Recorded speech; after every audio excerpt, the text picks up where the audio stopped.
ये गौसनगर में stabbing incident हुआ बोलते इधर हम लोग इमीडिएटली आए हैं। हमारा नाइट ड्यूटी है, इंस्पेक्टर साहब भी मंडलागोड़ा के इंस्पेक्टर साहब देवेंद्र भी है।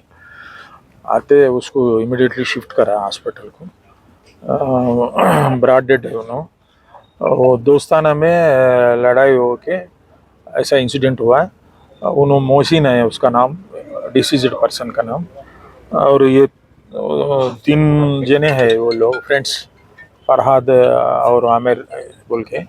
वो लोगों को हम पकड़ के क्या है इन्वेस्टिगेशन में मालूम होता है। स्टैबिंग इंजरीज हुआ अब तक, फर्स्ट इन्फॉर्मेशन वही है। ये स्पॉट में वेपन भी मिला और उतना ही बाद में बोल सकता हम लोग। अभी तक कहीं तो इतना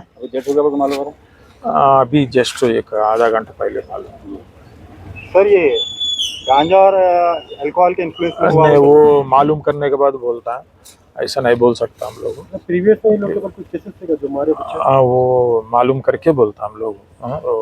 इन्वेस्टिगेशन में मालूम हो जाता, अभी इमीडिएटली नहीं बोल सकता हम लोग। कितने साल का बच्चा हूँ वो अराउंड 24 सर, शादीशुदा नहीं है। मैं सैयद हाजी। आज गौसनगर बल्लागुड़े में एक इंतहाई अफसोसनाक वाक़या हुआ। एक शख्स जो पान का डब्बा चलाता था जिसका नाम मोहसिन HKGN पान शॉप गौसनगर चौरस्ते के बाजू। आज हालांकि चारशंबा है, चारशंबे के दिन यहाँ पर तरकारी की मार्केट लगती। कुछ आपस में जो है 2-3 नौजवानों के अंदर आपस में बहस तकरार हुई सुनने में आया, और उसके बाद जो है फिर कोई हमला कर दिया उनमें से मोहसिन के ऊपर। और पुलिस की जानिब से तहकीक के बाद जो है मालूम ये हुआ कि एक का नाम सोहेल है और एक का नाम फहद और एक का नाम आमिर, जो तीनों को जो है पुलिस तलाश कर रही है।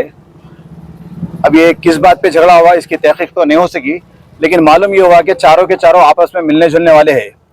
मैं आप तमाम मीडिया वालों के नाजरीन जो देख रहे हैं और इनके जो सरपरस्त देख रहे हैं, इन तमाम को ये मैसेज देना चाहूँगा, किसी भी बात का हल ख़तल नहीं है। ये जो है किसी चीज़ पे हल नहीं हो सकता, ये जो है और आगे बढ़ा सकता दुश्मनियों को। अगर कुछ नौजवानों के अंदर लेन देन में या किसी चीज़ के अंदर अगर आपसी खलीश है, रंजिश है, तो या तो अपने घर के करीब मस्जिद के इमाम साहब के सामने रखे, या बस्ती के बड़ों के सामने रखे, या फिर अपने रिश्तेदारों के सामने रखे, उसकी सुलह कराने की कोशिश करें। हर बात का जो है सुलह हो सकता है। हम देख रहे हैं दुनिया भर के अंदर जंगें हो रही, उन तमाम का मुल्कों की बड़ी बड़ी जगहों का जो है सुलह हो रहा है, तो ये आपस के छोटे मोटे झगड़ों का भी सुलह हो सकता है।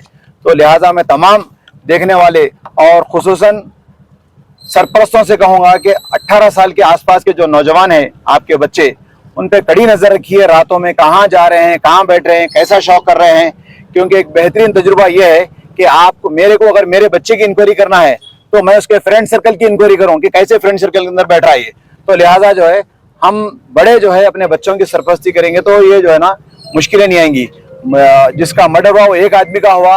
हदीस के मफहूम में आता है कि एक इंसान का जो है कत्ल सारी इंसानियत का कत्ल है, लेकिन उसके माँ बाप, उसके बहन भाई, रिश्तेदार जो भी है वो तमाम परेशान। और जिन लोगों के हाथों से जो है ये वाक़या हुआ है, मर्डर हुआ है, उनके लोग रिश्तेदार परेशान। अब पुलिस जो है उनके रिश्तेदारों को जो है पूछताछ के लिए बुलाती, दोस्तों को बुलाती है, माँ बाप को बुलाती है, मुख्तलिफ लोग परेशान होते। तो लिहाजा मैं तमाम लोगों को एक मशवरा दूंगा, गुजारिश करूंगा खासतौर पर नौजवानों से कि जज्बात में आके जो है लड़ाई झगड़े का हल मत निकालिए। आप नौजवान है, आपका खून गर्म है, बिल्कुल सही है, हर नौजवान का खून गर्म रहता, लेकिन इसके लिए जो है जैसा कि मैंने पहले बताया कि मस्जिद के पेशवाम साहब के पास या आपके खुद के बड़ों के पास या बस्ती के बड़ों के पास बैठ के जो है इसका हल निकालिए। और खुसूसन मैं कानून के मुहाफिज तमाम पुलिस डिपार्टमेंट वालों से भी कहूँगा कि आपको जैसे जैसे इत्तला है जिन जिन इलाकों के अंदर जिस जिस किस्म के जराइम हो रहे हैं, वो चाहे किसी का भी बच्चा रहो, किसी का भी भाई रहो, किसी का भी दोस्त रहो, कानून का मुजरिम होता है। आप लोग इसके ऊपर जो है सख्ती से एक्शन लेने की जरूरत है। एक चीज ये है जी कि यहाँ पर एरिया में गांजे का इन्फ्लुएंस ज्यादा बढ़ रहा बोल के पता चल रहा। अब हम भी आपकी तरह सुन रहे हैं, आंखों से हम नहीं देखे। इसमें से मुकामी जिम्मेदारान का भी थोड़ा रोल रहता है इसमें। नहीं, मुकामी जिम्मेदारान का तो जो लोग रहते वो लोग इसको कंट्रोल करना चाहिए। नहीं, कैसा करना आप ये बता दीजिए, हम करेंगे इंशाल्लाह। कैसा करना मतलब अपने नौजवान के आप थोड़ा वो लोग को काउंसलिंग करना, वो लोग के ऊपर नजर रखना। ये जिन जिन बच्चों पे शक है ऐसा ना, हम उनके वालिदैन को लेके काउंसलिंग करें। ये बात बहुत सारी जगहों पे मीटिंगें हुई हमारी बस्ती के अंदर। जब मैं ये बात बता रहा हूँ तो इस पे अमल करते हुए बता रहा हूँ कि जिनके ऊपर शक है ऐसा कि भाई ये फला का बच्चा बिगड़ रहा, तो हम उनके सरपरस्तों को जो है बोले भाई आपका बच्चा गलत माहौल में जा रहा, कंट्रोल करिए। ठीक। ठीक है, शुक्रिया। अस्सलाम वालेकुम।